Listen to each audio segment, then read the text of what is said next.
ये आपको Indian geography का आपको ये पार्ट 13 होगा। देखिए यहाँ पर जो आपको प्राकृतिक प्राकृतिक गैस का मुख्य उपयोग आपको 40%। देखिए प्राकृतिक गैस का मुख्य उपयोग आपको इंडियन ज्योग्राफी का पार्ट 14 का पार्ट चैप्टर 8 ऊर्जा संसाधन का दूसरा भाग देखते हैं यहाँ पे। प्राकृतिक ये आपकी इमेज है कि राज्यवार प्राकृतिक गैस का समग्र उत्पादन 2015-16 और 2016-17 का यहाँ पे आपको देखिए यहाँ प्राकृतिक गैस का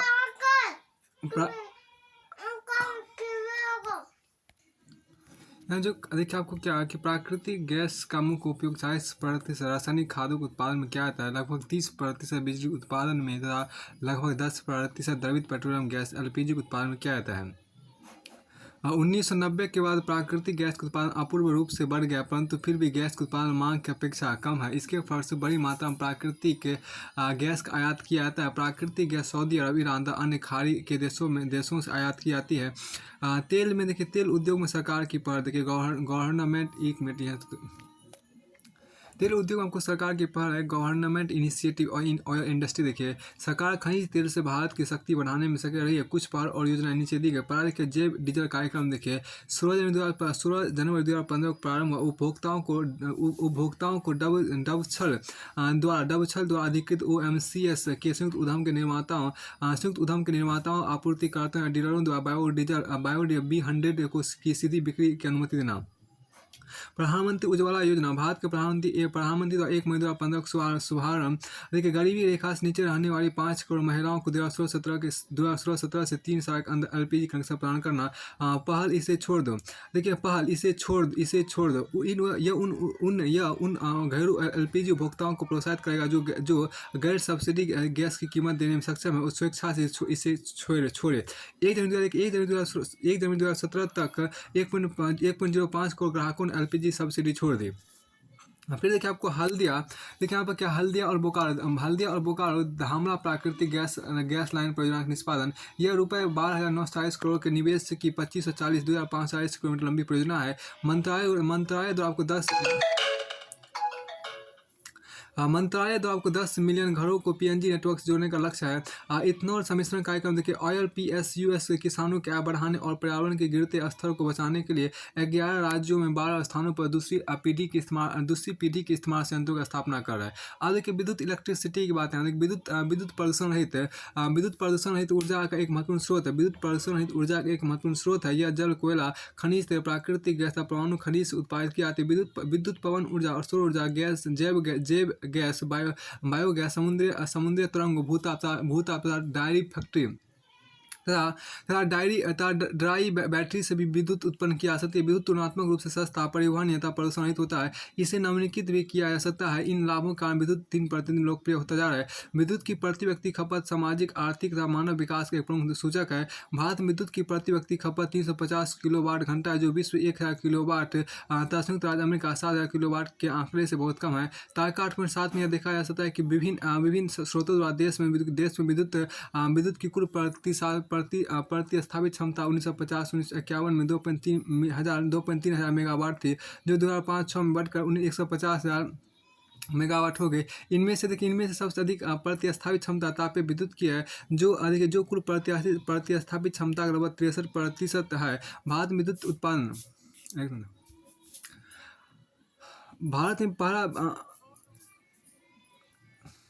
यानी कि आपको क्या है कि भारत में देखिए तालिका 8.7 में देखा जा सकता है कि विभिन्न स्रोतों द्वारा देश में विद्युत की कुल प्रतिस्थापित क्षमता 1950 से 51 2.3 हजार मेगावाट थी, जो 2005-06 में बढ़कर 150,000 प्रति मेगावाट हो गई। इनमें से सबसे अधिक प्रतिस्थापित क्षमता तापीय विद्युत की है, जो कुल प्रतिस्थापित क्षमता का लगभग 63% है। भारत में विद्युत उत्पादन 1898 में शुरू हुआ, जब दार्जिलिंग में जल विद्युत परियोजना चालू की गई।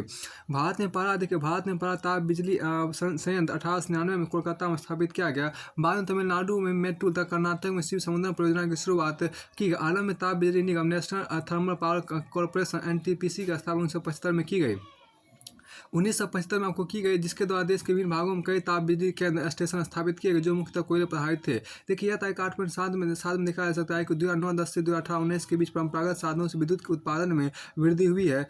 देखिए यह 771.551 BU से बढ़कर 141.998 BU हो गया। 2018-19 में मुख्य योगदान 228,000 मेगावाट का योगदान कोयला से है। इसके बाद RES, MNRE और जल विद्युत उत्पादन का योगदान 45,400 मेगावाट। भारत विश्व में पाँचवा सबसे बड़ा विद्युत उत्पादन क्षमता वाला देश है। भारत विश्व में पाँचवा सबसे बड़ा विद्युत उत्पादन क्षमता वाला देश है। और देखिए भारत विद्युत की प्रत्यक्ष क्षमता 1000 मेगावाट में आपको यहाँ पर दिया गया। फिर आपको आगे यहाँ पर है, देखिए भारत में यहाँ जो कहा गया कि देखिए आपको भारत में विद्युत उत्पादन 1898 में शुरू हुआ था, जब दार्जिलिंग विद्युत शक्ति परियोजना शुरू हुई। इससे पहले तापीय विद्युत संयंत्र की स्थापना कोलकाता में 1899 में की गई। इसके बाद तमिलनाडु की मेट्रो परियोजना और कर्नाटक की शिव समुद्र परियोजना को शुरू किया गया। शुरुआती चरण विद्युत का उपयोग बड़े नगरीय केंद्रों तक सीमित था। राष्ट्रीय ताप विद्युत निगम की एनटीपीसी की स्थापना 1975 में की गई थी, जिसने देश के विभिन्न हिस्सों में कोयले पर आधारित कई थर्मल पावर स्टेशन स्थापित किए गए। यह तालिका 8.8 में देखा जा सकता है। यह 2009-10 से 2018-19 के बीच परंपरागत साधनों से विद्युत उत्पादन में वृद्धि हुई। यह 774.551 BU से बढ़कर 141.988 BU हो गया। 2018-19 में मुख्य योगदान 227,000 मेगावाट का कोयले 2027 मुख्य योगदान 227,000 मेगावाट का योगदान कोयले से। इसके बाद आपको IES, MNRE और जब विद्युत उत्पादन का योगदान 45,400 मेगावाट है। भारत में विश्व में पाँचवा सबसे विद्युत उत्पादन क्षमता वाला देश है। फिर जल विद्युत देखिए, जैसा ऊपर वर्णन किया जा चुका है। यह एक आपको इमेज है। भारत में परंपरागत तालिका 8.8 में क्या है, भारत में परंपरागत उत्पादन वृद्धि और उत्पादन 2009 से 2010 में 2018-19 में। देखिए यहाँ पर जल विद्युत का अंक आगे, जैसा कि ऊपर वर्णन किया है कि भारत में पहला जल विद्युत संयंत्र 1898 में दार्जिलिंग में आपको आरंभ किया गया। इसके पश्चात मेट्रो तमिलनाडु तथा शिव समुद्र और कर्नाटक परियोजना की शुरुआत क्रमशः 1899 से 1902 ईस्वी में हुई। चौथा जल विद्युत केंद्र स्टेशन झेलम नदी पर मोहरा में 1909 में स्थापित किया गया। जल विद्युत उत्पादन वास्तविक प्रगति आज़ादी के बाद हुई, जब अनेक बहुमुखी परियोजना मल्टीपर्पज प्रोजेक्ट की शुरुआत की गई। इनमें से प्रमुख है भाखड़ा नागर बांध, रिहंद बांध, हीराकुंड बांध, दामोदर घाटी परियोजना, चंबल तुंगभद्रा कोयना परियोजना। अब के प्रादेशिक प्रतिरूप देखिए, रीजनल पैटर्न्स देखिए। जल विद्युत का विकास नदियों के चिरस्थायी पर्णीय अर्थात मौसमी विशेषताओं पर उनकी मासिक निकास, तरंगित अस्त्राकृति, बांध के निर्माण के लिए उपयुक्त सेलों की बनावट तथा ऊर्जा की मांग पर निर्भर करता है। इन कारकों का जल विद्युत का विकास एक समान नहीं है। देखिए जल विद्युत के संदर्भ में आंध्र प्रदेश तेलंगाना का पहला स्थान है। कर्नाटक, तमिलनाडु, पंजाब, महाराष्ट्र, केरल तथा मध्य प्रदेश का क्रम से दूसरा, तीसरा, चौथा, पाँचवां, छठा तथा सातवां स्थान है। देश के प्रमुख जल विद्युत संदर्भ को तारीख 8 में दर्शाया गया। अब देखिए यहाँ पर राज्यों के मुख्य जल विद्युत संयंत्र यहाँ पर दिया गया। राज्यों के मुख्य जल विद्युत संयंत्र आपको बिहार राज्य में मात्र कोसी नदी जल विद्युत संयंत्र का लांत। फिर देखो इस स्वतंत्रता के बाद खासकर बाहरी पंचायती योजना में विद्युत उत्पादन करने की क्षमता के विकास पर अधिक बल दिया गया। इस उद्देश्य को पूरा करने के अनेक बहुमुखी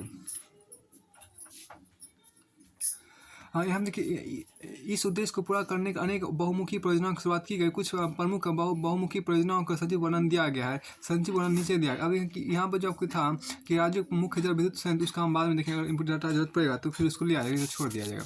अब आगे यहाँ पर है, देखिए यहाँ कि पहला आपको देखिए भाखड़ा नागर परियोजना आपको यहाँ पर है। भाखड़ा नागर परियोजना पंजाब, हरियाणा तथा राजस्थान राज्यों का एक संयुक्त उपक्रम है। सतलज नदी पर आपको भाखड़ा महाखंड के निकट निर्मित यह बांध विश्व भर के सर्वाधिक ऊंचाई वाले बांधों में से एक सीधा गुरुत्व बांध ग्रेविटी डैम है। यह बांध 518 मीटर लंबा तथा 226 मीटर ऊंचा है। तो भाखड़ा बांध को 518 मीटर लंबा 226 मीटर ऊंचा है। इसके जलाशय का नाम आपको गोविंद सागर है। सिखों के 10वें गुरु गोविंद सिंह के नाम पर यह एक बहुमुखी परियोजना है, जिसका वित्त प्रबंध केंद्र सरकार द्वारा किया गया है। इसका मुख्य उद्देश्य विद्युत उत्पन्न करना, सिंचाई, बाढ़ नियंत्रण, मृदा संरक्षण, अवसाद नियंत्रण, मनोरंजन विहार, संचार, मत्स्य पालन, वन्य जीवों की सुरक्षा तथा पशुपालन है। देखिए दामोदर नदी घाटी परियोजना हम देखिए क्या दामोदर हुगली नदी की एक सहायक नदी है। इसे बंगाल का शोक भी कहा गया है। दामोदर नदी देखिए दामोदर नदी आपको झारखंड तथा पश्चिम बंगाल में बहती है। दामोदर नदी घाटी परियोजना की स्थापना 18 फरवरी 1948 में हुई। देखिए इस परियोजना के अंतर्गत कई बांधों का निर्माण किया गया। देखिए तिलैया मेथन, देखिए तिलैया मेथन, कोनार, बोकारो, बाल पहाड़ी, अय्यार, देखिए अलियार, अय्यार तथा पंचेत बांध।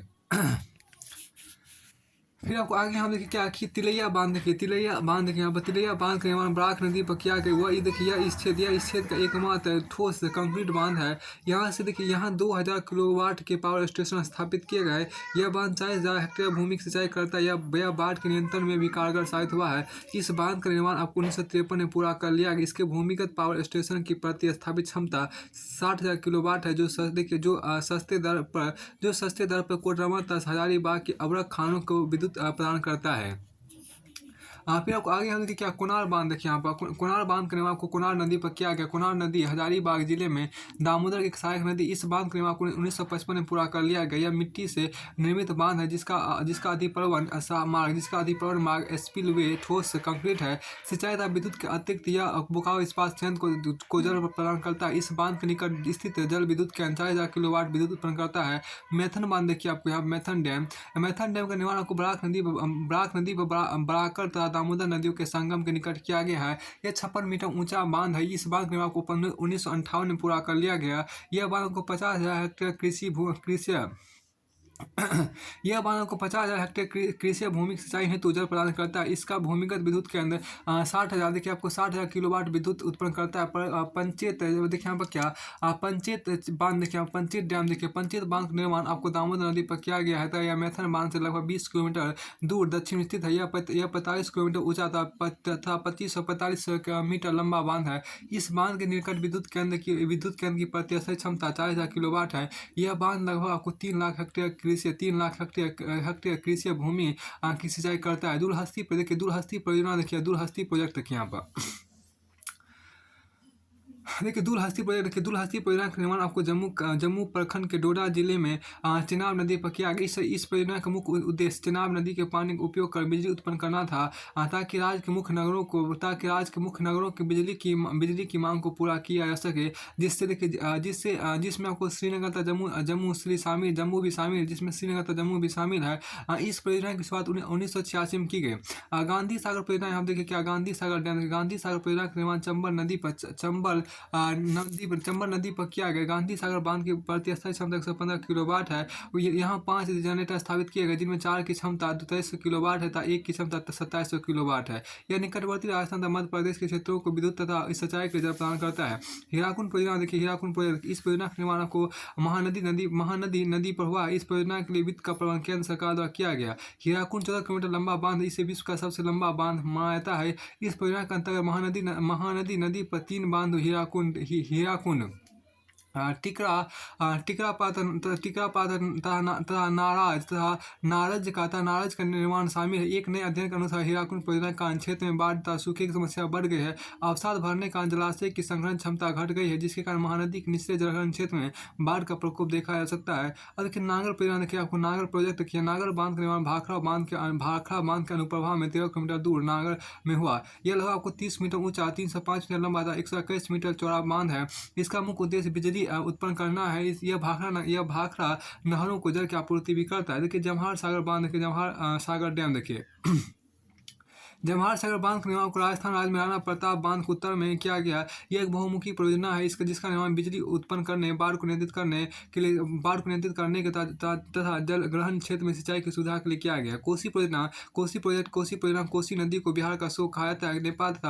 कोसी परियोजना नेपाल तथा भारत के बीच एक संयुक्त समझौता का परिणाम है। यह समझौता 1954 में किया गया। इसका मुख्य उद्देश्य नेपाल में हनुमान नगर के नजदीक एक बैराज बांध का निर्माण करना, बाढ़ को नियंत्रित करने के लिए नदी के दोनों किनारों पर तटबंधों का निर्माण करना, सिंचाई के नहरों का निर्माण था, जल विद्युत उत्पन्न करना है। देखिए कोयना परियोजना की बात यहाँ पर करते हैं। कोयना परियोजना की बात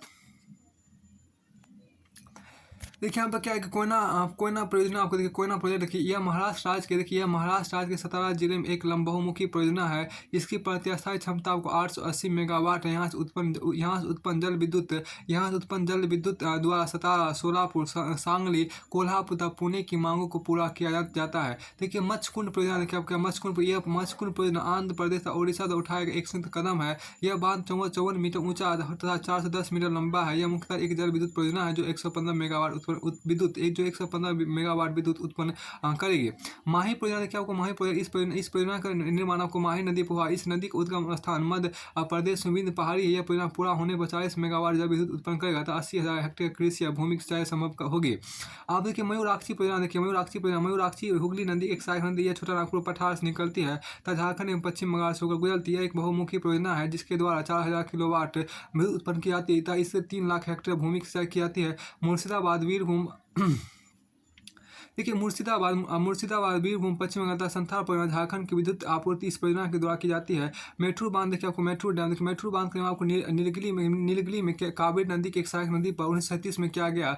इस परियोजना की क्षमता को 240 मेगावाट जल विद्युत उत्पन्न करने की है। मेट्रो बांध के द्वारा न केवल बिजली उत्पन्न तथा सिंचाई के लिए जल प्रदान किया जाता है बल्कि इसके द्वारा बेसिन क्षेत्र में बाढ़ नियंत्रण भी किया जाता है। अब के नागार्जुन सागर प्रोजेक्ट देखिए इसका नागार्जुन सागर प्रोजेक्ट का निर्माण आंध्र प्रदेश के नालगोंडा जिले में कृष्णा नदी पर किया। इसके दाहिने तथा बाएं तट की नहरों का नाम क्रमशः जवाहरलाल नेहरू तथा लाल बहादुर शास्त्री के नाम पर रखा गया। यह विद्युत क्षमता को 210 मेगावाट बिजली उत्पन्न करता है जिसके द्वारा हैदराबाद, खम्माम, महबूबनगर, नालगोंडा तथा विजयवाड़ा को बिजली आपूर्ति की जाती है। देखिए पोचमपद परियोजना देखिए पोचमपद परियोजना इस परियोजना का निर्माण आपको आंध्र प्रदेश के आदिलाबाद जिले में गोदावरी नदी पर किया गया। इस परियोजना 115 किलोमीटर लंबी नहरों द्वारा आंध्र प्रदेश के आदिलाबाद तथा करीमनगर जिले में 2.5 लाख हेक्टेयर भूमि की सिंचाई की जाती है। देखिए यहाँ पर पोचमपद प्रोजेक्ट की इस परियोजना का निर्माण आपको आंध्र प्रदेश के आदिलाबाद जिले में गोदावरी नदी पर किया गया। इस परियोजना की 115 किलोमीटर लंबी नहरों द्वारा आंध्र प्रदेश के आदिलाबाद तथा करीमनगर जिलों में लगभग 2.5 लाख हेक्टेयर भूमि की सिंचाई की जाती है। पेरियार परियोजना की बात देखिए यहाँ पर पेरियार प्रोजेक्ट देखिए कार्डमम पहाड़ियों से निकलने वाली पेरियार केरल की एक प्रमुख नदी है। इन पहाड़ियों में पेरियार नदी के मार्ग पर एक महाखंड में बांध का निर्माण किया गया। इस परियोजना की प्रतिस्थापित क्षमता 140 मेगावाट है। यह एक बहुमुखी परियोजना है जिसके द्वारा बाढ़ तथा मृदा अपरदन को रोकने में मदद मिली है तथा इसके द्वारा आपको एनाकुलम कोच्चि एवं निकटवर्ती नगरों को बिजली आपूर्ति की जाती है। रामपद सागर बांध देखिए रामपद सागर डैम देखिए गोदावरी नदी के निचले विस्तार में राजामुंद्री से 30 किलोमीटर उत्तर में इस बांध का निर्माण किया गया। यह एक बहुमुखी परियोजना है जिसका उद्देश्य बिजली उत्पादन, बाढ़ नियंत्रण तथा नदी के डेल्टा क्षेत्र में सिंचाई के लिए जल प्रदान करना है। राणा प्रताप सागर बांध राणा प्रताप सागर डैम इस बांध का निर्माण राजस्थान के कोटा जिले में गांधी सागर बांध से 25 किलोमीटर उत्तर की ओर चंबल नदी पर किया गया। यह एक बहुमुखी परियोजना है जिसका उद्देश्य बिजली उत्पादन, बाढ़ नियंत्रण तथा निकटवर्ती क्षेत्रों को सिंचाई के लिए जल प्रदान करना है। इसकी प्रतिस्थापित क्षमता 99 मेगावाट है। देखिए यहाँ पर रिहन परियोजना देखिए रिहन डैम देखिए इस रिहन डैम देखिए यहाँ पर क्या इस परियोजना का वित्त प्रबंध केंद्र सरकार द्वारा किया गया था। यह उत्तर प्रदेश की सबसे बड़ी बहुउद्देशीय परियोजना था। इसका निर्माण आपको सोनभद्र जिले के पिपरी गांव में रिहन नदी पर किया गया। रिहन सोन नदी की एक सहायक नदी। इस बांध के जलाशय का नाम गोविंद बल्लभ पंत के नाम पर रखा गया है। यह बांध देखिए यहाँ पर क्या यह बांध नदी की ओबरा जल विद्युत केंद्र तथा ओबरा ताप बिजली संयंत्र से जुड़ा हुआ है। इस परियोजना से उत्पादित बिजली द्वारा इस परियोजना से उत्पादित बिजली द्वारा पूर्वी उत्तर प्रदेश, पश्चिमी बिहार तथा मध्य प्रदेश के उत्तरी भागों की मांग पूरी की जाती है। सोन नदी घाटी देखिए सोन घाटी में बाढ़ नियंत्रण, बाधिर खंड में मृदा अपरदन पर नियंत्रण, पर्यटन तथा मत्स्य पालन इस परियोजना के अन्य लाभ हैं। अब के सवाल देखिए यहाँ पर सलार परियोजना यहाँ पे क्या सलार परियोजना की बात करें। सलार परियोजना देखिए यहाँ पर जम्मू प्रखंड के रियासी जिले में चेनाब नदी पर इस परियोजना का निर्माण किया गया। इस परियोजना की प्रतिस्थापित क्षमता 750 मेगावाट है। इस परियोजना का उद्घाटन 1986 में किया गया। इस परियोजना से उत्पादित बिजली द्वारा आपको रियासी, उधमपुर, जम्मू तथा अन्य निकटवर्ती नगरीय केंद्रों की मांग पूरी की जाती है। सरदार सरोवर बांध देखिए यहाँ पर सरदार सरोवर डैम देखिए इस बांध का निर्माण नर्मदा नदी पर नवागांव के निकट किया गया। यह परियोजना पूरी हो जाने पर 1450 मेगावाट बिजली उत्पादन करेगी तथा लगभग 18 लाख कृषि भूमि की सिंचाई के लिए जल प्रदान करेगी। यह डेयरी उद्योग, पशुपालन, अन्य संबंधित व्यवसायों को भी प्रोत्साहित करेगी। शिव समुद्रम बांध देखिए यहाँ पर शिव समुद्रम बांध, यहाँ देखिए शिव समुद्रम प्रोजेक्ट। इस बांध का निर्माण आपको 1902 में कर्नाटक में कावेरी नदी पर किया गया। इस परियोजना का मुख्य उद्देश्य आपको कोलार, सोने की खानों, मैसूर तथा निकटवर्ती नगरीय केंद्रों को बिजली प्रदान करना था। इस परियोजना के द्वारा बाढ़ नियंत्रण में मदद मिली तथा यह पर्यटकों के लिए एक आकर्षण केंद्र भी है। तवा बांध देखिए, तवा डैम देखिए, इस तवा डैम का निर्माण आपको तवा परियोजना का निर्माण तवा नदी पर किया गया, जो नर्मदा नदी के बाएं तट की एक सहायक नदी है। यह एक देखिए बहुमुखी परियोजना है जिसकी क्षमता 50,000 हेक्टेयर से अधिक भूमि की सिंचाई के लिए जल उपलब्ध कारण तब 150 मेगावाट बिजली उत्पादन करने की है। टिहरी बांध यहाँ पर क्या, टिहरी बांध के आपको भागीरथी नदी उत्तराखंड के टिहरी जिले में भागीरथी तथा भील गंगा के संगम के नीचे किया गया है।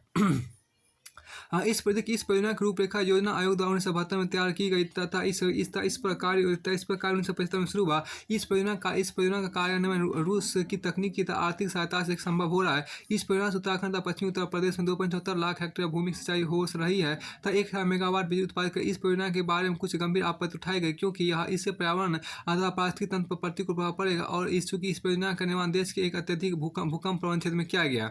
अब देखिए तुंगभद्रा परियोजना देखिए, तुंगभद्रा कृष्णा नदी के दाहिने तट का एक सहायक नदी है जिसका उद्गम कर्नाटक के चिकमंगलूर जिले में पश्चिमी घाट सह्याद्री पहाड़ियों में से हुआ है। तुंगभद्रा देखिए यहाँ तुंगभद्रा बांध का निर्माण बेल्लारी जिले में देखिए, बेल्लारी जिले में हासपेट के निकट मलापुरम में किया गया। इस परियोजना में 3 बिजली घरों का निर्माण किया गया जिससे 126 मेगावाट बिजली उत्पादन किया जाता है। तुंगभद्रा परियोजना की नहरें 4 लाख हेक्टेयर से अधिक कृषि भूमि की सिंचाई करती है। अधिक उकाई बांध देखें आप, उकाई तापी नदी की एक सहायक नदी है। इस अधिक उकाई परियोजना की शुरुआत तापी नदी के जल उपयोग के लिए की गई। उकाई परियोजना प्रतिस्थापित क्षमता आपको 300 मेगावाट है। परियोजना से उत्पन्न बिजली सूरत तथा निकटवर्ती नगरीय केंद्रों को प्रदान की जाती है। परियोजना से उत्पन्न बिजली सूरत तथा निकटवर्ती नगरीय केंद्रों को प्रदान की जाती है। अब के सरकारी पर विद्युत क्षेत्र, government initiatives power sector. Krishna Ganga जल विद्युत परियोजना 110 × 3 मेगावाट मतलब 330 मेगावाट की शुरुआत जम्मू कश्मीर में की गई थी। मिजोरम में 60 मेगावाट क्षमता की तुरिया परियोजना इस दिशा में एक कदम है। पड़ोसी देशों में क्षमताओं को बढ़ाया गया है। उदाहरण भूमन में गंगदेचेहू जल विद्युत परियोजना 720 मेगावाट, लगभग 6,379 गैर विद्युतीकृत गाँव को विद्युतीकृत किया गया। 2017 तक आपको देखिए 2,62,84 गाँव को सौभाग्य योजना के तहत विद्युत कनेक्शन दिए गए हैं। एकीकृत विद्युत विकास योजना IPDS नगरीय क्षेत्रों में सभी के लिए 24/7 विद्युत सुनिश्चित करेगी। दीनदयाल उपाध्याय ग्राम ज्योति योजना DDUGJY ग्रामीण क्षेत्रों में सभी स्तरों पर उपारेशन और विकृति अवसंरचना को मजबूत करेगा। उज्ज्वल डिस्कॉम एश्योरेंस योजना UDAY राज्य के स्वामित्व वाले विद्युत वितरण कंपनियों के परिचालन और वित्तीय टर्नओवर को प्राप्त करना। आगे देखिए आप उन्नत जीवन देखिए, उन्नत जीवन इसकी शुरुआत 2015 में की गई थी और इसको एनर्जी एफिशिएंसी सर्विसेज लिमिटेड द्वारा ले लिया गया। इस परियोजना को प्रकाश पथ के नाम से जाना जाता है। बिजली की खपत को कम करने के LED बल्बों का निःशुल्क वितरण किया गया। अब के ताप विद्युत को थर्मल इलेक्ट्रिसिटी बोलते हैं। ताप विद्युत का उत्पादन कोयला, पेट्रोलियम तथा प्राकृतिक गैस की सहायता से किया जाता है। कुल उत्पादित बिजली का 65% ताप विद्युत होती है। यह ताप विद्युत के मुख्य लाभ निम्नलिखित है। यह उन क्षेत्रों में भी उत्पादित किया जा सकता है जो जल विद्युत उत्पन्न करने के उपयुक्त नहीं है। दूसरा कोयला, डीजल तथा प्राकृतिक गैस का परिवहन विविक्त क्षेत्र तथा तुलनात्मक रूप से विविक्त क्षेत्रों में किया जाता है। तीसरा देखिए प्रतिकूल मौसम में भी उत्पन्न किया जा सकता है। चौथा देखिए ताप बिजली केंद्र का सगभरता का जेस्टेशन पीरियड छोटा होता है। ताप बिजली का उत्पादन पर्यावरण के अनुकूल नहीं है क्योंकि उत्सर्जित कार्बन डाइऑक्साइड वायुमंडल को प्रदूषित करती है। इसके अतिरिक्त यह मूल्यवान समाप्त होने वाले संसाधन जैसे कोयला, पेट्रोलियम तथा प्राकृतिक गैस का उपयोग करता है। भारत के प्रमुख ताप बिजली केंद्र के आपको ताप बिजली केंद्र स्टेशन तारीख 8.10 में दिए गए हैं। आपके तारीख 8.10 में दिखाया जा सकता है ताप बिजली केंद्रों का वितरण अत्यधिक असमान है। इनमें से अधिकतर निम्न किस्म के कोयला अथवा लिग्नाइट खनन केंद्रों के निकट स्थित है। ताप विद्युत उत्पादन महाराष्ट्र का पहला स्थान है, जिसके बाद क्रमशः उत्तर प्रदेश, गुजरात, पश्चिम बंगाल का, मध्य प्रदेश अविभाजित, तमिलनाडु का स्थान क्रमशः छठा एवं सातवां है। अरुणाचल प्रदेश, गोवा, हिमाचल प्रदेश, केरल, मणिपुर, मेघालय, मिजोरम, नागालैंड, सिक्किम, उत्तराखंड, त्रिपुरा में ताप विद्युत उत्पादन नहीं होता है। देखिए क्षेत्रीय आधार पर पश्चिमी क्षेत्र ताप विद्युत का सबसे बड़ा उत्पादक है, जिसके बाद क्रमशः उत्तरी क्षेत्र, पूर्वी क्षेत्र, दक्षिणी क्षेत्र का स्थान आता है। ताप बिजली संयंत्र आपको रायचूर कर्नाटक में स्थापित किया गया है। देखिए यहाँ पर जो आपको भारत ताप बिजली केंद्र आपको भारत ताप बिजली केंद्र जो आप भारत ताप बिजली केंद्र स्टेशन जो आपको है, देखिए बिहार के बरौनी में 225 मेगावाट का, आपको कहलगांव में DVC 780 मेगावाट का आपको है। इसके बाद बाकी आपको देख लीजिए बाद में जब जरूरत पड़ेगा। देखिए यहाँ पर ताप बिजली उत्पादन में NTPC national Thermal Power corporation का योगदान महत्वपूर्ण है। देश में NTPC के ताप बिजली केंद्र स्टेशनों में को तालिका 8.11 में दर्शाएगा। अभी हम देखिए क्या कि तालिका भारत प्रमुख ताप बिजली केंद्र स्टेशन आपको दिया गया है। इसमें आपको इतना बुरा तालिका आपको फिर आगे देखिए। इसमें आगे आपको यहाँ पर नाभिकीय ऊर्जा जिसको हम न्यूक्लियर एनर्जी बोलते हैं उसको देखिए। समाप्त होते जा रहे जीवाश्म ईंधन के मद्देनजर नाभिकीय ऊर्जा का विकास देश की आर्थिक प्रगति के लिए महत्वपूर्ण बन गया है। भारत में भविष्य में ऊर्जा विकास के लिए उपयोगी है। इसका उत्पादन यूरेनियम तथा थोरियम द्वारा किया जाता है। इस समय भारत में 17 नाभिकीय ऊर्जा प्लांट देश के विभिन्न भागों में स्थित है, जिनमें से 12 नाभिकीय ऊर्जा उत्पादन किया जा रहा है तथा 5 निर्माणाधीन है। देखिए भारत के नाभिकीय ऊर्जा प्लांट केंद्रों के नाम तारीख 8 में दिए गए हैं। देखिए भारत में आपको नाभिकीय ऊर्जा प्लांट 2018 तक आपको यहाँ पर नाम दिए गए हैं। जब जरूरत पड़ेगा डाटा का तो आप देख लीजिएगा। देखिए वर्तमान नाभिकीय ऊर्जा कुल उत्पादित ऊर्जा में 4% से भी कम का योगदान करती है। इसके अत्यंत आधुनिक तकनीक की आवश्यकता है। इसके अतिरिक्त संयंत्रों के उपशमन के लिए अत्यधिक मात्रा में जल की आवश्यकता होती है। ट्रॉम्बे में देखिए यहाँ पर क्या कि ट्रॉम्बे में परमाणु ऊर्जा संस्थान 1954 में स्थापित किया गया। 1967 में इसका नाम बदलकर भाभा परमाणु अनुसंधान केंद्र BARC बार्क कर रख दिया गया। पहला नाभिकीय ऊर्जा संयंत्र मुंबई के निकट तारापुर में 1969 में स्थापित किया गया। 1989 में नरोरा में तथा 1993 में किएगा कर्नाटक एवं काकरापारा गुजरात में परमाणु संयंत्रों की स्थापना की गई। वर्तमान नाभिकीय ऊर्जा 6 केंद्रों में स्थित 11 इकाइयों से उत्पादित की जाती है। भारत के आर्थिक विकास के नाभिकीय ऊर्जा का उत्पादन अनिवार्य है, परंतु फुकुशिमा एवं चेरनोबिल दुर्घटनाओं को देखते हुए यह एक बहुत जोखिम भरा ऊर्जा का साधन है। यह अति दुखद बात है कि दुर्घटना में पीड़ित लोगों को भारत में कुल 500 रुपये की धनराशि ही प्रदान की जाती है। क्योंकि यहाँ पर आपको देखिए गैर परंपरागत ऊर्जा, देखिए नॉन कन्वेंशनल एनर्जी की बात यहाँ पर की गई है। देखिए गैर परंपरागत ऊर्जा को नवीकरणीय ऊर्जा रीन्यूएबल एनर्जी भी कहा जाता है। गैर परंपरागत ऊर्जा के स्रोत में सौर ऊर्जा, पवन ऊर्जा, जैव सहती ऊर्जा, बायोमास एनर्जी, ईंधन प्रदान करने वाली बैटरियाँ, फ्यूल सेल, विद्युत वाहन, ज्वारीय ऊर्जा, हाइड्रोजन ऊर्जा तथा भूतापीय ऊर्जा शामिल है। सौर ऊर्जा देखिए सौर एनर्जी हम देखिए क्या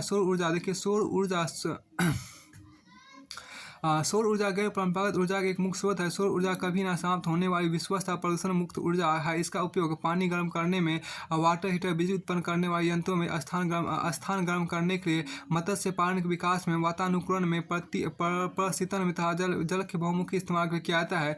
पृथ्वी के वायुमंडल द्वारा प्राप्त सौर ऊर्जा की औसत मात्रा लगभग 1353 किलोवाट प्रति वर्ग मीटर। देखिए यह विश्व द्वारा उपभोग की जा रही ऊर्जा का 1000 गुना है। उपोष्ण अक्षांश सब ट्रॉपिकल में स्थित भारत अधिक मात्रा में सौर ऊर्जा प्राप्त करता है। देश के अधिकांश भाग में 300 से अधिक सौर दिन होते हैं। सूर्य से प्राप्त कुल ऊर्जा लगभग 5000 ट्रिलियन किलोवाट प्रति वर्ष है। सौर प्रकाश वोल्टेज तकनीक, सौर फोटोवोल्टिक टेक्नोलॉजी के द्वारा सौर विकिरण को विद्युत में परिवर्तित किया जाता है। है। इस क्रिया में टरबाइन जैसे गतिमान इस क्रिया में टरबाइन जैसे गतिमान भाग शामिल नहीं होते। देश में लगभग 65,000 सौर प्रकाश वोल्टेज तंत्रों का स्थापित किया गया है। देश के अनेक भागों में सौर ऊर्जा कार्यक्रमों का कार्यान्वयन किया जा रहा है। ऐसा एक उदाहरण आपको पश्चिम बंगाल के सुंदरबन डेल्टा में सागर द्वीप में ग्रामीण ऊर्जा सहकारी समिति इसी तरह के कार्यक्रमों का कार्यान्वयन बंगाल की खाड़ी में अन्य द्वीपों में जोधपुर राजस्थान के मरुस्थल कल्याणपुर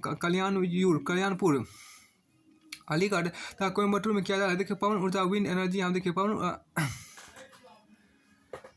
पवन ऊर्जा यहाँ देखिए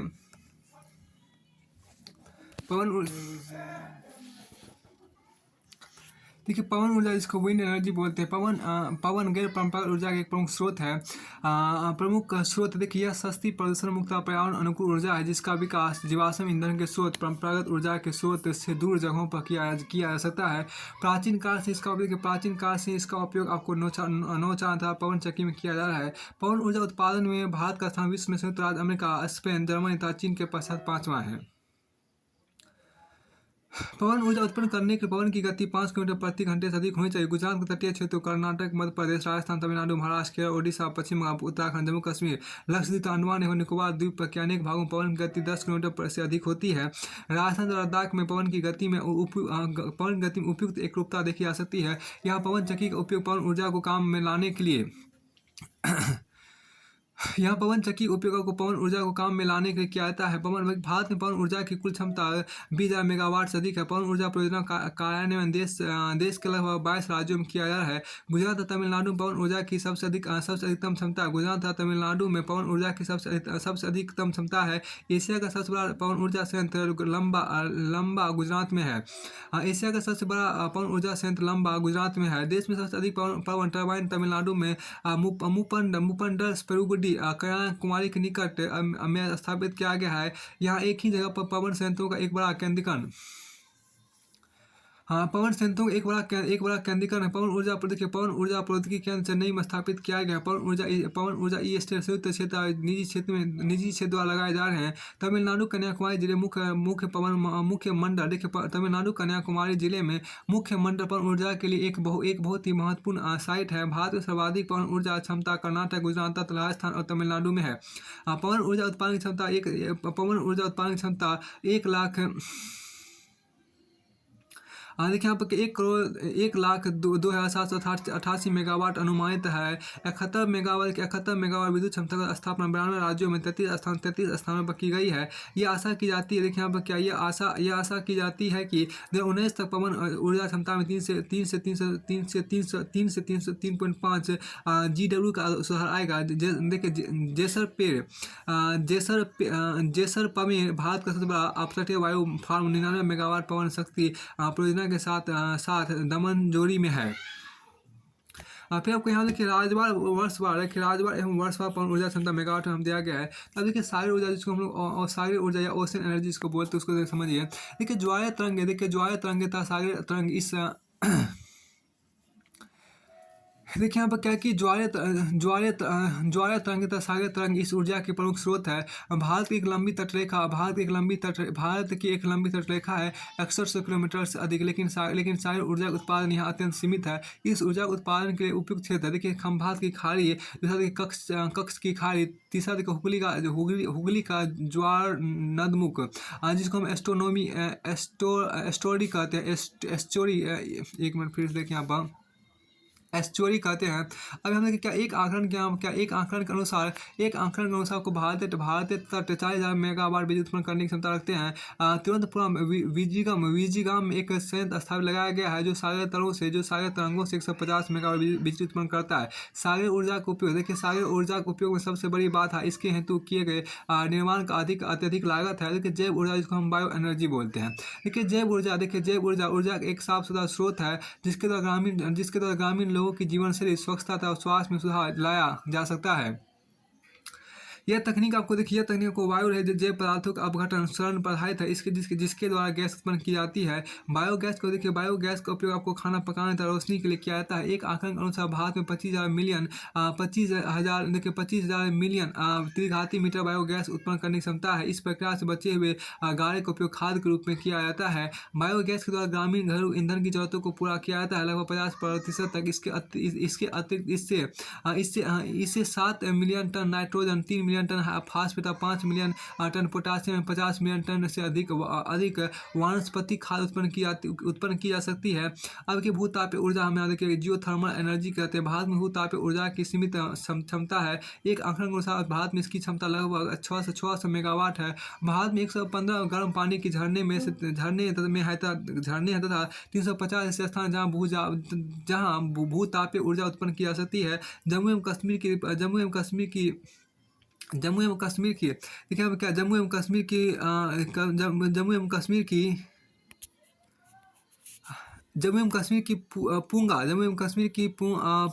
पूंगा घाट वैली, हिमाचल प्रदेश का मणिकर्ण क्षेत्र, महाराष्ट्र गुजरात में पश्चिमी घाट के पश्चिमी ढाल, नर्मदा सोन घाटी नर्मदा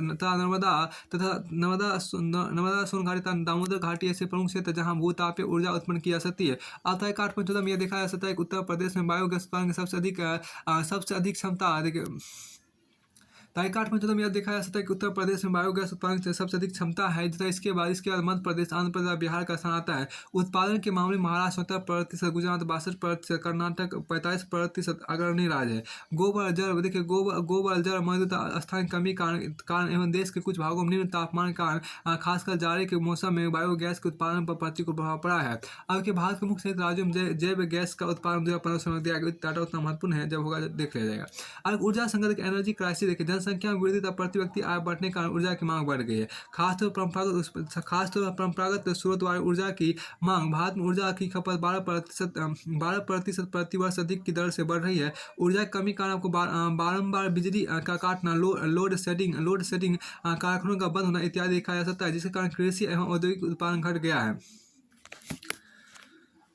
फिर आपको यहाँ देखिए क्या कि विकसित देशों की तुलना में भारत में प्रति व्यक्ति बिजली खपत बहुत कम है। उदाहरण के आपको भारत में प्रति व्यक्ति बिजली खपत आपको 350 किलोवाट है, जबकि विश्व औसत 1000 किलोवाट है। संयुक्त राज्य अमेरिका में 7,000 किलोवाट है। एक आकलन के अनुसार वर्ष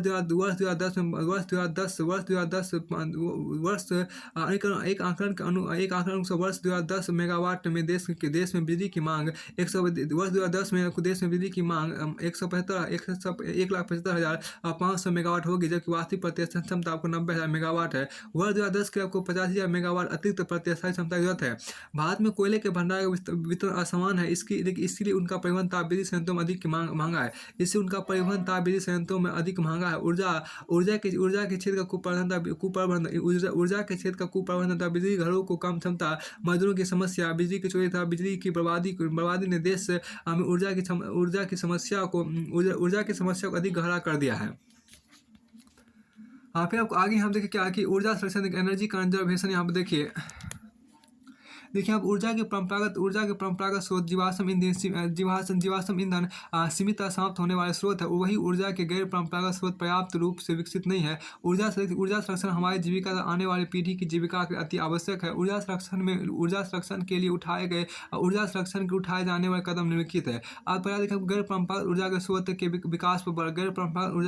विकास पर बल, इसे जीवाश्म ईंधन, कोयला, पेट्रोल तथा प्राकृतिक गैस का संरक्षण होगा। दूसरा ऊर्जा की खपत में कटौती, खाना पकाने के स्टोव एवं तापन बत्ती में आधुनिक तकनीकों का प्रयोग। चौथा आपको देखिए विद्युत क्षेत्र का निजीकरण। पांचवा आपको बिजली की चोरी को कम करना। छठा आपको देखिए बिजली की चोरी के लिए सख्त दंड। इन सभी उपायों के साथ लागू किया गया तो ऊर्जा संकट निसंदेह कम हो जाएगा। ध्यान देखिए चैप्टर 8 जो ऊर्जा संरक्षण, ऊर्जा संसाधन वो पूरी तरह से खत्म होता है। अब यहाँ पर चैप्टर 9 जो कि कृषि एग्रीकल्चर से, उसको यहाँ पर देखा जाएगा।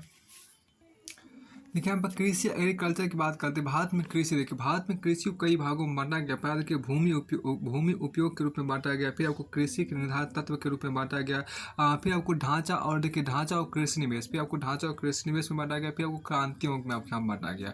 अब देखिए भूमि उपयोग में क्या, वन के अंतर्गत क्षेत्र, खेती उपलब्ध भूमि, बंजर भूमि और प्रति भूमि बांटा गया। तो भूमि उपयोग में क्या, वन के अंतर्गत क्षेत्र, खेती की उपलब्ध भूमि, बंजर भूमि और प्रति भूमि हो गया। कृषि के निर्धारित निर्धारक तत्व में क्या मौलिक कारक है, कृषि निर्धारक तत्व में आपको देखिए मौलिक कारक है, स्थानिक कारक है, ढांचा है और प्रौद्योगिकी है। फिर क्रांति में देखिए श्वेत क्रांति है, हरित क्रांति है, नीली क्रांति है और फिर आपको लास्ट में भी आपको हरित क्रांति, मतलब हरित क्रांति 2 बार यहाँ पर श्वेत दिया गया है। अब कि भारतीय अर्थव्यवस्था देखिए भारतीय अर्थव्यवस्था कृषि पर निर्भर है। भारत की जनसंख्या का 55% से भी बड़ा भाग प्रत्यक्ष या अप्रत्यक्ष रूप से कृषि पर आश्रित है। कृषि देखिए कृषि क्षेत्र भारत के सकल घरेलू उत्पाद GDP में 14.4% योगदान करता है। यह न केवल भारत की वृहत जनसंख्या को आहार की उपलब्धि कराता है, बल्कि कृषि आधारित उद्योग को कच्चे माल की भी आपूर्ति करता है। आपूर्ति देखिए कच्चे माल की भी आपूर्ति करता है। इसके अतिरिक्त कृषि क्षेत्र द्वारा देश के प्रतिवर्ष विदेशी मुद्रा में भी एक अच्छी आय अर्जित की जाती है। फसलों पेड़ पौधों की खेती तथा पशुओं का पालन पोषण ही कृषि। इसके अंतर्गत अन्य गतिविधियां शामिल की जाती है, यथा फसलों की खेती, पशुपालन, बागवानी, मत्स्य पालन, रेशम कीट पालन, वन वर्धन, सिल्वीकल्चर, फूल उत्पादन इत्यादि। उच्च एवं उपोष्ण कटिबंधों में अवस्थित होने के कारण भारत का अधिकतर कृषि क्षेत्र में एक वर्ष में 2 या 2 से अधिक फसलों का उत्पादन किया जा सकता है। अब के भूमि उपयोग देखिए जिसको हम लैंड यूटिलाइजेशन बोलते हैं। देखिए भारत के कुल भौगोलिक क्षेत्र के 13% मतलब 328.75 मिलियन हेक्टेयर के भूमि उपयोग के आंकड़े उपलब्ध है। देश के समान भूमि उपयोग के आंकड़े तालिका 9.1 में दिए गए हैं। चित्र 9.1 यहाँ आप देख सकते हैं। इंडिया कल्टिवेटेड लैंड का यहाँ इमेज आपको देखिए तालिका 9.1 के अनुसार 2014 सिंचित क्षेत्र यहाँ पे देखिए इससे क्वेश्चन बनता है। सिंचित क्षेत्र की भूमि का उपयोग औसत 55.3% है और 32.6% क्षेत्र दोहरी द्विफसली फसल उपलब्ध है, जिसमें वन क्षेत्र आपको 22%। उपलब्ध आंकड़ों के अनुसार 6.25% प्रति बैरन और व्यर्थ भूमि वेस्ट लैंड है। अनेक प्रकार की निम्न भूमि डिग्रेडेड तालिका 9.2 में दी गई है। अब देखिए यहाँ पर भारत आपको समान भूमि उपयोग 2017-18 का डाटा है, इतना इम्पोर्टेंट नहीं है।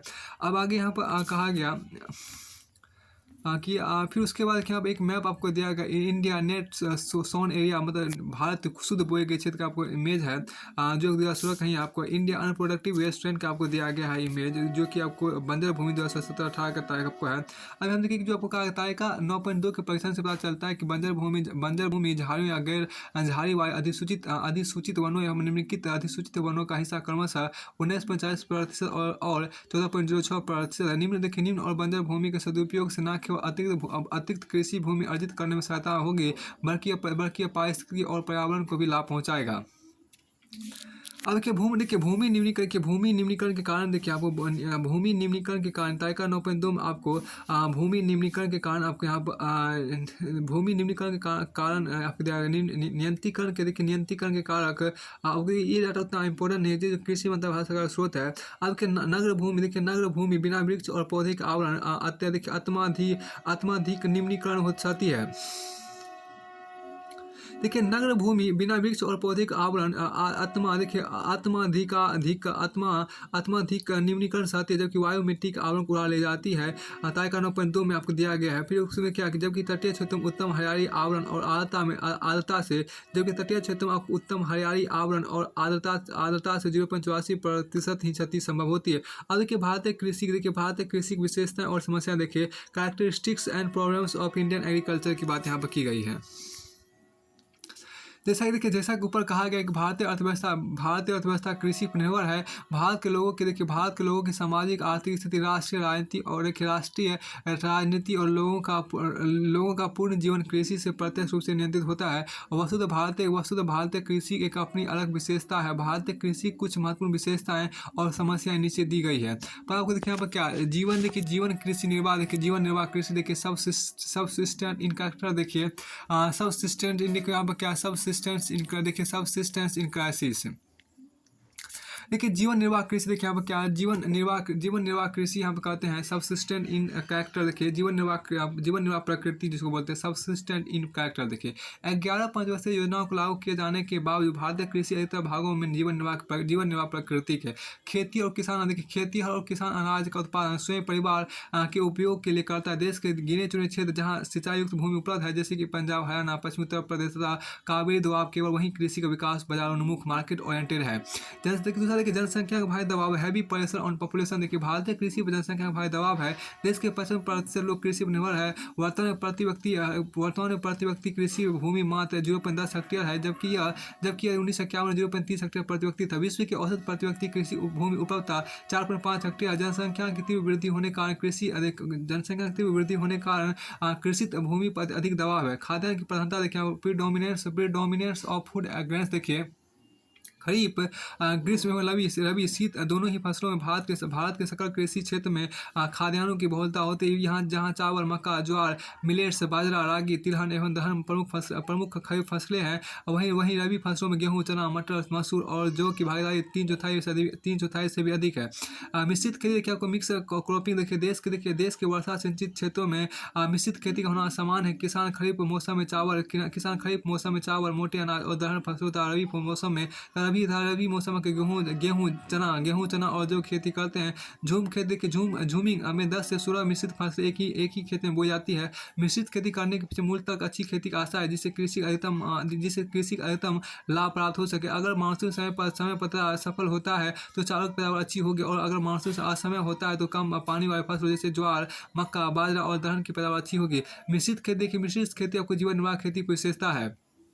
प्रतिवेदित क्षेत्र में कृषि का उच्च प्रतिशत देखिए, high percentage of the reporting area under cultivation देखिए, भारत में कुल क्षेत्र का लगभग 55.3% भाग को फसलों की खेती तथा चारागाह के अंतर्गत आता है, जो तुलनात्मक दृष्टि से अन्य देशों जैसे कनाडा में 4%, चीन में 12%, जापान में 15% और संयुक्त राज्य अमेरिका में 16% है, से काफ़ी अधिक है।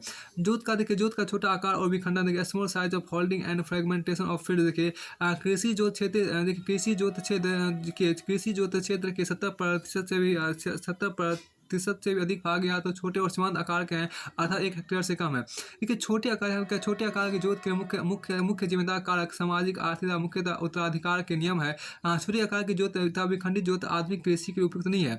टाइका 9.3 से ज्ञात होता है कि देश के लगभग 51% किसान सीमांत 51% किसानों को सीमांत मार्जिन है, जिसके पास कुल कृषि क्षेत्र 1 हेक्टेयर से भी कम है। छोटे किसान 20%, मध्यम किसान 27%, केवल 4% बड़े किसान 10 हेक्टेयर से बड़ी जोत आकार वाले हैं। अब यहाँ पर देखिए, यहाँ पर श्रेणी आपको दिया गया है जोत का आकार के अनुसार। आपको यहाँ पर सीमांत जो एक से नीचे है, आपको जोत का प्रतिशत सीमांत जो है वो 1 से नीचे है, और जोत का प्रतिशत 5%। छोटे जो आपको 1 से 2 के क्षेत्र आते हैं, और 26.5% हेक्टेयर है उनका क्षेत्र है। और उप मध्यम जो आपको 2 से 4 के क्षेत्र में आते हैं, और ये आपको 10.8% हेक्टेयर है। और मध्यम जो 4 से 10 क्षेत्र में आते हैं, और ये इसका जो आपको है 7.5 हेक्टेयर है। आपको बड़ी जो आपको ये 10 से अधिक है, और ये जो आपको है जो तो 1.7 हेक्टेयर से अधिक आते हैं। देखिए सीमित गहन खेती के लिमिटेड इंटेंसिव कल्टीवेशन देखिए, भारत में कुल कृषि भारत में यहाँ पर आपको दिया गया सीमित गहन खेती आपको यहाँ पे है। सीमित गहन खेती जिसको हम बोलते हैं सीमित गहन खेती, मतलब लिमिटेड इंटेंसिव कल्टीवेशन। देखिए भारत में कुल कृषि भारत में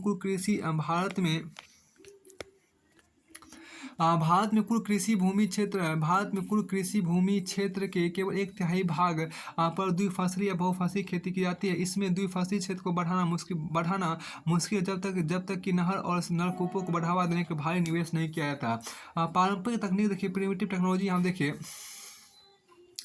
देश का अधिकांश वर्षा सिंचित क्षेत्रों में जुताई एवं अन्य कृषि कार्यों के लिए भारवाही पशुओं ड्राउट एनिमल जैसे भैंस, बैल और ऊंट का उपयोग करते हैं। भारवाही पशुओं की स्वास्थ्य और कार्य क्षमता कम होने के कारण कटाई, बुआई आदि कार्यों में देरी होती है।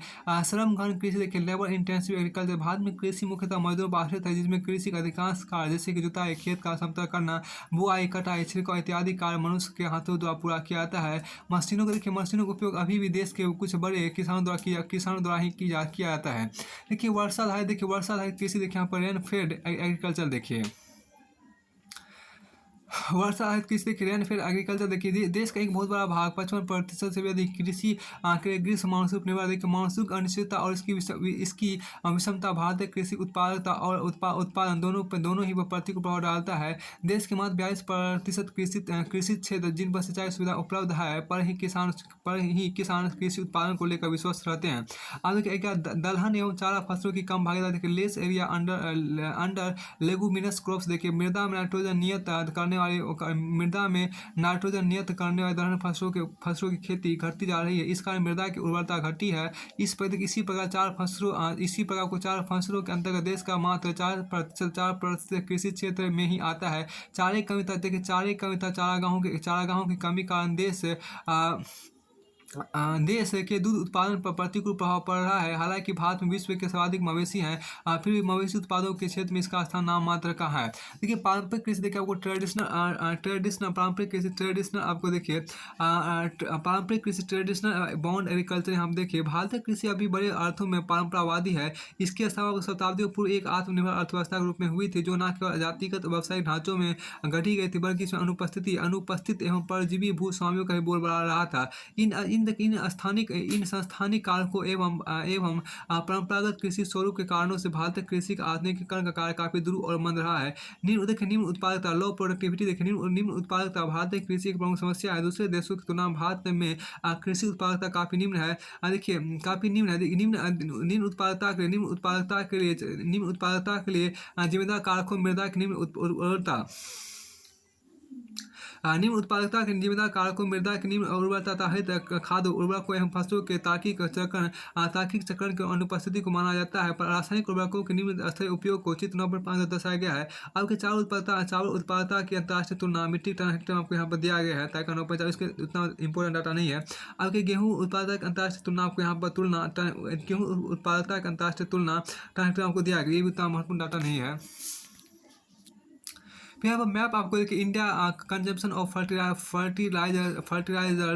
फर्टिलाइजर्स स्टेट वाइज यहाँ पर दिया गया, ये उतना महत्वपूर्ण नहीं है। अब आपको देखिए, यहाँ पर सरकारी नीति गवर्नमेंट पॉलिसी देखिए, गवर्नमेंट पॉलिसी जो आपके यहाँ पर है, इसमें आपको क्या कि गवर्नमेंट देखिए, भारत की पंचवर्षीय योजना में योजना में भारतीय कृषि की अनदेखी की जाती रही है। चूँकि सरकारी नियोजन चूँकि आपको क्या चूँकि अनदेखी भारत की पंचवर्षीय योजना में भारतीय कृषि की अनदेखी की जाती रही है। चूँकि सरकारी नियोजन का औद्योगिकरण के प्रति अत्यधिक झुकाव रहा, फलतः कृषि क्षेत्र उपेक्षित रहा। जहाँ आज भारतीय अर्थव्यवस्था की वृद्धि पर लगभग वृद्धि दर जहां आज भारतीय अर्थव्यवस्था की वृद्धि दर लगभग 8% है। देखिए, वृद्धि दर लगभग 8% है। वहीं कृषि क्षेत्र की यह दर मात्र 2.5% है। 2016 के अनुसार इसकी इतनी धीमी और तुलनात्मक रूप से निम्न वृद्धि दर वाले क्षेत्र पर देश की लगभग 55% आबादी अपनी आजीविका पर निर्भर है। ऋणग्रस्तता, भुखमरी, बेरोजगारी, आत्महत्या इत्यादि आज के भारतीय किसानों की आम समस्याएं भी है। आम समस्याएं देखिए, आपको शहरी और ग्रामीण जनसंख्या के बीच की आय की विषमता पिछले दशक में और तेजी से बढ़ी है। देखिए, वैसे 11वीं पंचवर्षीय योजना में ग्रामीण एवं नगरीय असमानता को कम करने पर विशेष बल दिया गया। ग्रामीण गरीबी और बेरोजगारी को कम करने तथा ग्रामीण नगर प्रवासन को नियंत्रित करने को उद्देश्य इस योजना में प्रति वर्ष 580 लाख रोजगार के अवसर उपलब्ध कराने के उद्देश्य रखा गया है। कृषि क्षेत्र में निवेश बढ़ाने, उचित आधारभूत संरचना का विकास करने, उत्पादन को बढ़ाने तथा खाद्यान्नों की कीमतों को स्थिर रखते हुए किसानों को कृषि कार्य से उचित लाभ अर्जित कर सकने की स्थिति उत्पन्न कराना आज कृषि क्षेत्र से जुड़ी मूल चुनौतियां हैं। सभी सरकारी नीतियां किसानों की समस्याओं का समाधान करने में विफल रही है। वर्ष 2016 के भयंकर सूखे एवं बाढ़ ने किसानों की समस्या को और भी बढ़ा दिया। इस वर्ष हजारों किसानों ने आत्महत्या की थी। अब प्राकृतिक आपदाओं की तीव्रता बढ़ी है। गुजरात का भूकंप विनाश राष्ट्रीय आपदा एक उदाहरण है। औद्योगिक अनुप्रयोग के लिए विशेष प्रयासों की जरूरत है। प्रभावी सूचना तंत्र को बढ़ाना होगा। आपदा प्रबंधन हेतु तैयार रहने की आकांक्षा है। ग्लोबिया कृषिगत व्यापार से रोजगार और आमदनी बढ़ाने की एक विधि है। भविष्य में कृषिगत बाजारों को स्वतंत्र बनाना लाभकारी होगा। बाल बनाना होगा। देखिए, यहाँ पर क्या बाल बनाना होगा, जो दीर्घकाल में योजना बनाना होगा, जो दीर्घकाल तक देश के कृषि सेक्टर में आपको जीवन योग्य विकास नीति निर्धारण के लिए नीति निर्धारण का निम्नलिखित मुख्य विषय है। पर देखिए, यहाँ पर क्या जनसंख्या क्या कि देखिए जनसंख्या दबाव और जननांकिकी परिवर्तन, दूसरा देखिए कृषि में निवेश, ढांचागत परिवर्तन और गरीबों पर प्रभाव, तीसरा देखिए गरीबों पर ग्लोबीय प्रभाव, फिर चौथा आपको क्या दूरित नगरीकरण और ग्रामीण निर्धनता की घोषणा। फिर एक कृषि देखिए कृषि नीति विज्ञान 2020 में निम्नलिखित पैरामीटर पर ध्यान देना होगा। पहला कृषि संगठन, दूसरा प्राकृतिक संसाधन प्रबंधन और जीवन धारण योग विकास, तीसरा आपको संस्थानिक परिवर्तन, चौथा आपको निवेश की वरीयता, पांचवा आपको उत्प्रेरक, छठा आपको जोखिम प्रबंधन, 15वां आपको देखिए निश्चित कृषि भू उपयोग नीति का अभाव, निश्चित कृषि भू उपयोग नीति का अभाव, देखिए lack of definite agriculture land use policy.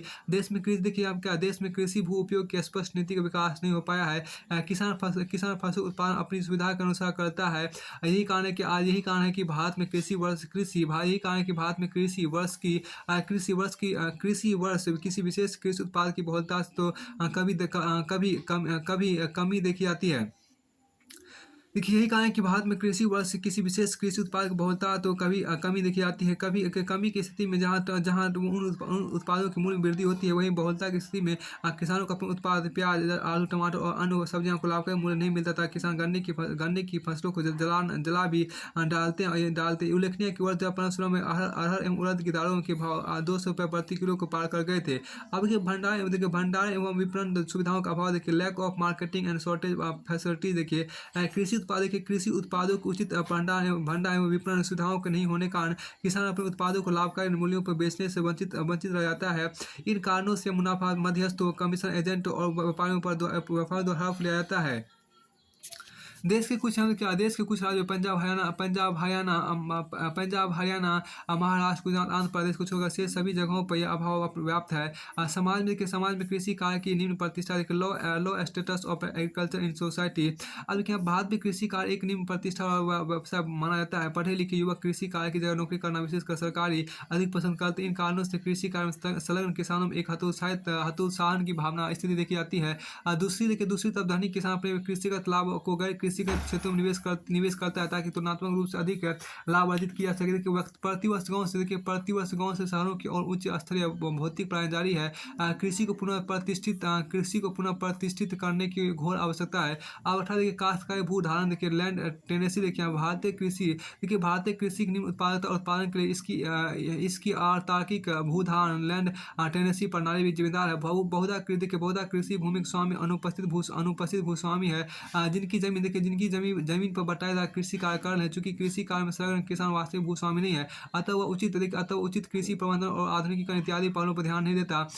भूमि पर कृषि कार्य करने वाले किसान को का कृषि भूमि पर मालिकाना अधिकार नहीं होना इस समस्या का मूल कारण है। किसानों में गरीब और ऋणग्रस्तता, देखिए पॉवर्टी एंड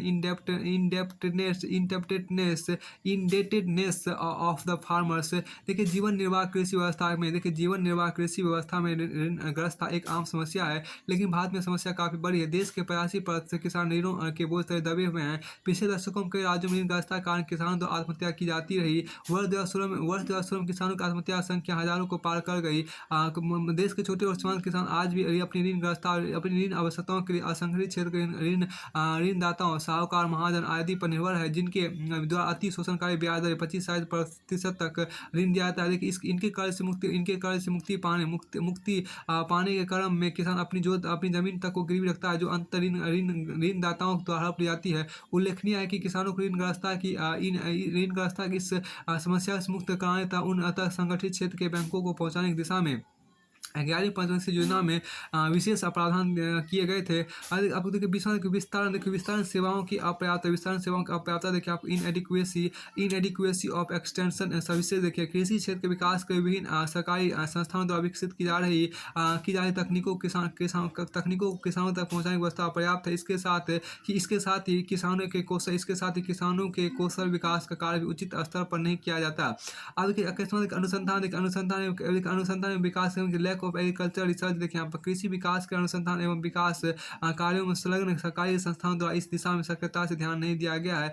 भारत कृषि विकास एवं अनुसंधान पर दूसरे देशों की तुलना में काफी कम धन खर्च करता है। इसके अतिरिक्त जिन बेहतर तकनीकों आगत हो जैसे यथा बीज, उर्वरक, कीटनाशक आदि इत्यादि का विकास हुआ भी है, वह किसानों में जागरूकता की कमी से उपयोग में नहीं लाए जाते। को मृदा अपरदन एवं निम्नीकरण, soil erosion and soil degradation देखिए, मृदा अपरदन की समस्या वैसे तो सार्वभौमिक है, परंतु यह भारी वर्षा वाले एवं अति अल्प वर्षा वाले क्षेत्रों में काफी गंभीर है। वृक्षों की अंधाधुंध कटाई, मवेशियों की चराई तथा भू उपयोग संबंधी गैर वैज्ञानिक तरीकों इत्यादि कारणों से देश के विभिन्न भागों में त्वरित गति से मृदा अपरदन हो रहा है।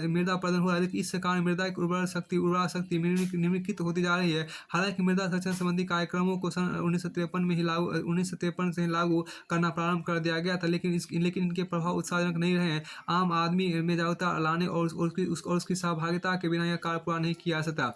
अब देखिए यहाँ पर 23वां देखिए अन्य विशेषताएं एवं समस्याएं देखिए, अदर कैरेक्टरिस्टिक्स एंड प्रॉब्लम्स देखिए यहाँ पर।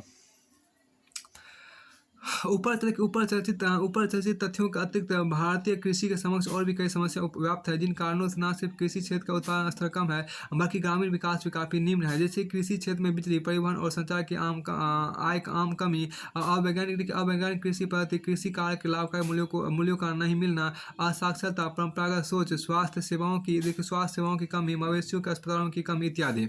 अब हम देखिए क्या कि इसमें आगे कहा गया कि कृषि के निर्धारक देखिए, डिटरमाइनर्स ऑफ एग्रीकल्चर हम देखिए।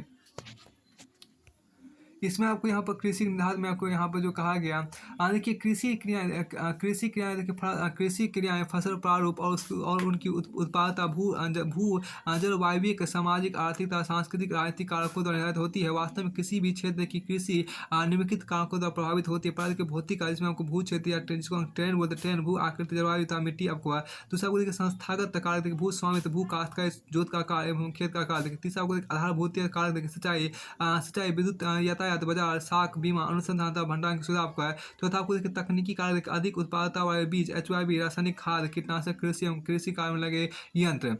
फिर आपको देखिए आप ये कारक व्यक्तिगत या सामूहिक रूप से फसल प्रारूप अपना प्रभाव रखते हैं। जैसे कृषि विकास का स्तर और क्षेत्र में फसल की उत्पादकता, इन कारकों का विस्तृत वर्णन नीचे दिया गया। प्रारूप के भौतिक कारक बात करते हैं। एक देखिए भौतिक कारक प्रारूप यहाँ पर क्या भू क्षेत्र है, जिसको अस्त्राकृति ऊंचाई आपको देखिए, terrain and topography and altitude आपको देखिए। फसल प्रारूप भू पारिस्थितिकी दशाओं, जैसे भू क्षेत्र, अस्त्राकृति, ढाल तथा ऊंचाई पर निर्भर करता है। जबकि धान की खेती के लिए समतल भूभाग की आवश्यकता होती है। चाय की खेती उबड़ खाबड़, ढलानदार, अनडल्टिंग, अस्त्राकृति वाले क्षेत्रों में जहाँ पानी रुकता ना हो होती है। नारियल के बगीचे निम्न ऊंचाई पर पाए जाते हैं, जैसा कि समुद्र तल से नजदीक वाले क्षेत्र में, जबकि सेब के बगीचे उष्णकटिबंधीय दशाओं में समुद्र तल से 1500 मीटर ऊंचाई पर पाए जाते हैं। उप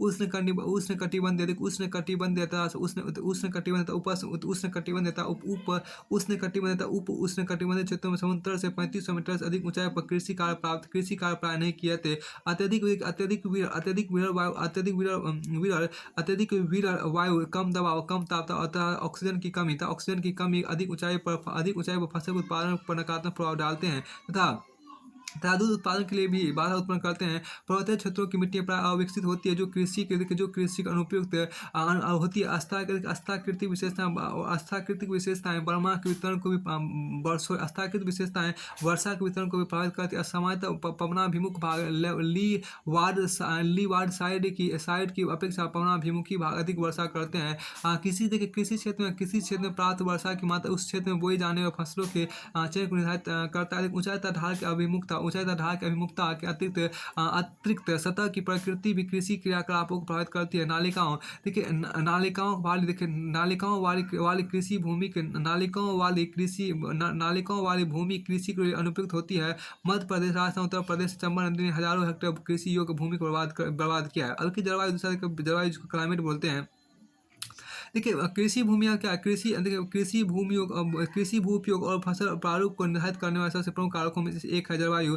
अप्रैल के तापमान, टेम्परेचर, फसलों के उत्पादन, उनके प्रतिरोध संयोजन, तापमान तथा वर्षण दशाओं द्वारा निर्धारित किया जाता है। कृषि वैज्ञानिकों द्वारा यह सिद्ध किया गया कि सभी फसलों एक विशिष्ट शून्य स्पेसिफिक जीरो तापमान होता है, जिनके नीचे इनका उत्पादन नहीं हो सकता। देखिए साथ ही यह एक इष्टतम तापमान, ऑप्टिमम टेम्परेचर भी होता है। देखिए जब फसलें वर्धन की उच्चतम दशा दर्शाती है।